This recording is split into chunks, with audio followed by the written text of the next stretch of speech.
Hello and welcome back, and here we are with part 12. These videos are quite stacking up now, yeah, and there's still plenty more to come. I'm just going to keep talking and talking, because as I've said, there is just so much to talk about, and I do feel like I've gone forever, so if this is proven useful to some people at least, and kind of entertaining and interesting, that's all great, so let's just carry it on. As ever, I am very keen and willing to, take comments, questions, anything that I can, interact with you on. I'll do my best. If I don't have the answer, I'll tell you honestly, I don't have the answer. Or I'll at least try to point you towards someone who could give you the answer. So, I'll do my best in every respect. So, I did want to just mention something where I've made a little mistake a few times. I have been going over the previous videos, noticing little mistakes here and there, and I just wanted to point it out that there's a few times I've said the original 1975 movie. Now, before anyone thinks, oh, he's got that wrong, I know I've got it wrong. Yeah, it's just been a slip of the tongue. Yeah, of course, it was 1979 that gave us the original movie starring James Brolin, Margot Kidder, and Rod Steiger, but the actual Lutz story took place in 1975. So I've obviously got it just a little bit mixed up there, yeah. So, something I thought I'd talk about this time, and I did briefly touch on this and promise a little bit more to come, was the idea of them abandoning the house. Because, really speaking, I mean, obviously, as I say with everything, I can't deliver this as absolute fact because I wasn't there. I, can't sort of verify it.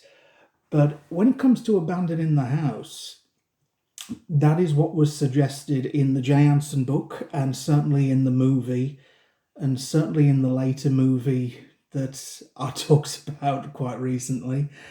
However, what we do seem to have, and I've got this from certain sources who I'd consider fairly reliable, some people who actually knew George Lutz himself, and maybe some who knew Kathy as well, and maybe the kids. That they describe the last day, their exit from the house, as quite different, as in it wasn't a case of running, screaming in the middle of the night, jumping in the car and, dashing away. And it wasn't a case of running away with no intention of coming back, actually. It wasn't so I've been led to believe.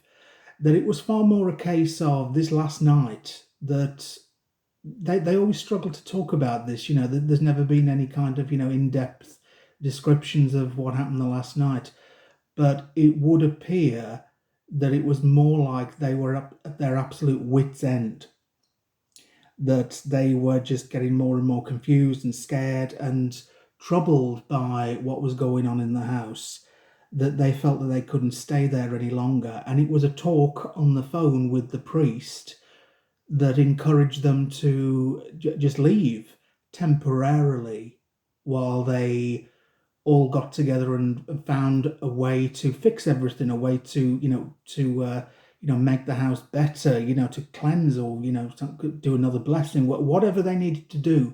They just needed to be away while they figured it out. And so this was the time that they did go to stay with Kathy's mother, Mrs. Joan Connors, in the short term. And it's been said that it was quite a squeeze because Mrs. Connors' house was quite small. She was just there by herself, but somehow she managed to fit them all in, and took them in for a while. But the intention was, as we say, wasn't to just abandon the house there and then.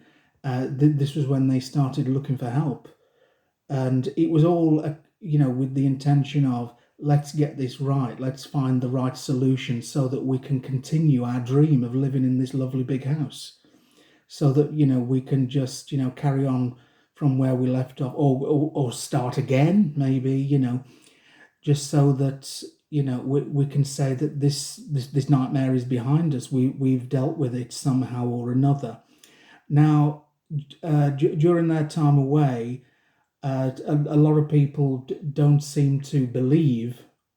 I mean, like I say, I've got no way of proving it, but it is said that they carry on paying the mortgage, the taxes, the utilities, whatever they had to pay, because it was still their house, and they did have to carry on paying. So, in that respect, it strongly suggested that it wasn't a case of abandoning it and not paying for it, and it was reclaimed by the bank. It was more, inclined. Sorry, it was more suggested that it was a case of a final attempt to cleanse the house, where I believe George got somewhere near the house but didn't go in there, or just went as far as the front door, involving a parapsychologist and a trance medium. And something told him that this hadn't worked, and this was the point where he said, let's give the house back to the bank, because he just wanted to wash his hands of it at this point. There'd been so many attempts to help them and find the solutions that it just didn't seem to be working or making them feel that they could safely return to this house and make it their home, that he eventually said, let's just surrender it, let's give it back to the bank. But when people say that they just run away without ever making any payments, I mean, I've got strong reasons to believe that that wasn't the case at all.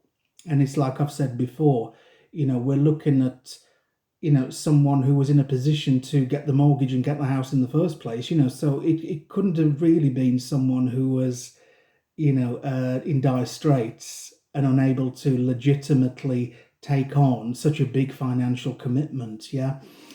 And so, yeah, these are the kind of things that, they're not commonly known. It's not common knowledge, to some people. And it's something that seems to get overlooked by other people. It's something that others, they wouldn't give it the time of day. They wouldn't listen to it. They wouldn't say, oh, yeah, that's interesting, I didn't know that. They say, no, of course it's not. This is just something that's come out to try and defend them. They lied, they couldn't afford the house, it was all a big scam, etc., etc.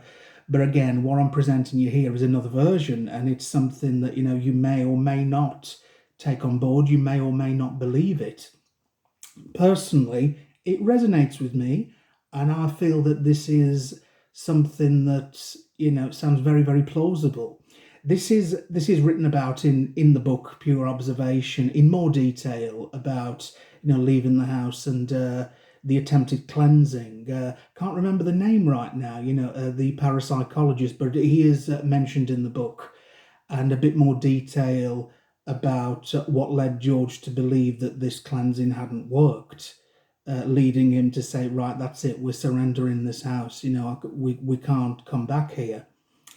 So yeah, these are the kind of things that, like I say, I like to come at things at different angles. I like to highlight things that people don't always consider, and just put it across in a way to get people thinking a bit more.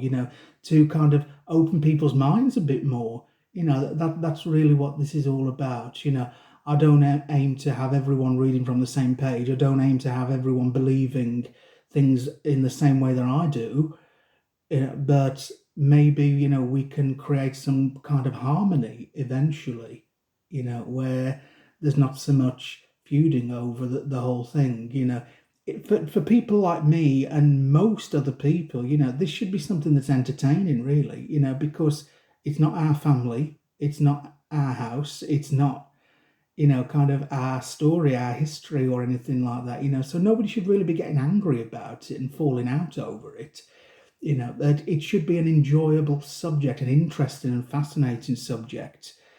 And that's why I like to bring out these points that, I feel do need to be looked at and considered carefully, before we're making our big harsh judgments and, absolute decisions on what we believe. Yeah. So that's me for today, and I will be back very soon as ever. Yeah. So this is part 12. I might call the next one 12A. Yeah, we'll see. Thank you again. Take care and many blessings.